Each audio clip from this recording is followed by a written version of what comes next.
Municipal ఎన్నికల్లో NTPC Annapurna colony 33వ division రాజకీయ వాతావరణం వేడెక్కుతుంది. స్వతంత్ర అభ్యర్థిగా బరిలో ఉన్న మార్షల్ దుర్గం నగేష్ ఎన్నికల ప్రచారంలో దూకుడు ప్రదర్శిస్తూ ప్రత్యర్థులకు గట్టి సవాల్ విసురుతున్నారు. కాలనీ వీధుల్లో భారీ ర్యాలీతో పాటు గడప గడపకు వెళ్లి ఓటర్లను కలుస్తూ తన ఉంగరం గుర్తుపై ఓటు వేసి గెలిపించాలని విజ్ఞప్తి చేశారు. ఈ సందర్భంగా దుర్గం నగేష్ మాట్లాడుతూ రామగుండం పారిశ్రామిక ప్రాంతంలో సమతా ఫౌండేషన్ ఆధ్వర్యంలో నిరంతరం సేవా కార్యక్రమాలు నిర్వహిస్తూ ప్రజలతో అనుబంధం పెంచుకున్నారని తెలిపారు. మేధావిగా ప్రజాసేవే లక్ష్యంగా రాజకీయాల్లోకి వచ్చానని, తనను కార్పొరేటర్గా గెలిపిస్తే 33వ డివిజన్ను ఆదర్శ డివిజన్గా తీర్చిదిద్దేందుకు అంకిత భావంతో పనిచేస్తారని స్పష్టం చేశారు. ప్రచారంలో మహిళలు పెద్ద సంఖ్యలో పాల్గొని నినాదాలతో మద్దతు తెలపడం గమనార్హం. ప్రజాస్పందనతో దుర్గం నగేష్ ప్రచారం మరింత ఊపందుకోవడం స్థానిక రాజకీయ వర్గాల్లో చర్చనీయాంశంగా మారింది.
రామగుండం 33వ డివిజన్ ప్రజలందరికీ నా యొక్క నమస్కారాలు, వందనాలు.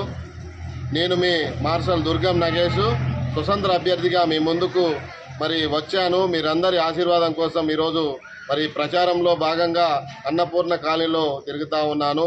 ముఖ్యంగా మీ అందరికీ తెలిసిన విషయమే, సమతా ఫౌండేషన్ ద్వారా ఎంతో మందికి సేవలు అందిస్తున్నటువంటి విషయం మీ అందరికీ తెలిసిందే.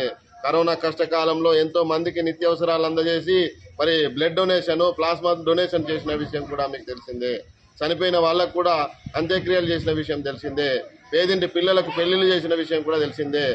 యువతలో ఉపాధి కోసం కూడా ఎన్నో వృత్తి శిక్షణ కార్యక్రమాలు చేపట్టి వాళ్ళకు ఉపాధి కల్పించిన విషయం తెలిసిందే. మహిళా సాధికారత కోసం కుట్టు మిషన్లు, ఎంబ్రాయిడరింగ్, టైలరింగ్ నేర్పించి ఎంతో మందికి ఉపాధి కల్పించిన వ్యక్తిని. యువత కూడా చదువుకోవాలి, విద్యార్థులు కూడా గొప్పగా బ్రతకాలని సొంత ఇంటినే గ్రంథాలయంగా మార్చి ఎంతో మంది విద్యార్థులకు విద్యని అభ్యసింపజేసేలాగా కృషి చేస్తూ ఉన్నాను.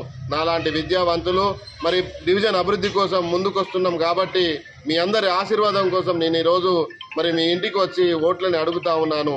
నా యొక్క ఉంగరం గుర్తుకు మీరు ఓటేసి అత్యధిక మెజార్టీతో గెలిపిస్తే మీ ఇంటి బిడ్డగా, మీ తమ్మునిగా, మీ అన్నగా, మీ ఇంటి ప్రతి పనిలో నేను మీ సమస్యకు పరిష్కరిస్తానని సందర్భంగా తెలియజేస్తా ఉన్నాను. దయచేసి ఈ ఒక్కసారి అవకాశం ఇచ్చి చూడండి, సేవకులకు పట్టం కట్టండి, మన డివిజన్కి అభివృద్ధి చెందేలాగా కృషి చేయాలని చెప్పేసి మీ అందరినీ కోరుతా ఉన్నాను. ప్రజలారా, నేనేమో డాక్టరేట్ని, డబుల్ పీజీ చదువుకున్న వాడిని, మన తెలంగాణ ప్రత్యేక తెలంగాణ కోసం పోరాటం చేసిన వాడిని. అవతల నాకున్నటువంటి ప్రత్యర్థులకు ఎటువంటి చదువు లేదు, మాట్లాడే అది కూడా లేదు. అలాంటి వ్యక్తులను ముందు పెట్టారు. ఎవరైతే ప్రశ్నిస్తారో, ఎవరైతే నిధుల కోసం కొట్లాడతారో అలాంటి వాళ్ళకు అవకాశం ఇస్తే మన డివిజన్ అభివృద్ధికి రోడ్లైనా, లైట్లైనా, ఇంకా మురికి కాలువలైనా శుభ్రం చేయాలన్నా, విద్యాపరంగా, వైద్యపరంగా, ఉపాధి పరంగా ఏ సమస్య ఉన్నా దానిపైన విషయ పరిజ్ఞానం ఉన్నటువంటి వ్యక్తి ముందుకొస్తే ప్రతి సమస్యకు పరిష్కరిస్తారు. కాబట్టి నేను విద్యావంతుణ్ణి, బాధలు తెలిసినోన్ని, కష్టాలు తెలిసినోన్ని, సేవలు చేసినోన్ని, గతంలో చేసినటువంటి సేవలని నేను చెప్తా ఉన్నాను. సేవకులకు పట్టం కట్టాలని సందర్భంగా కోరుతూ మీ అందరికీ మరొకసారి హృదయపూర్వక వందనాలు తెలియజేస్తూ థ్యాంక్ యూ సో మచ్.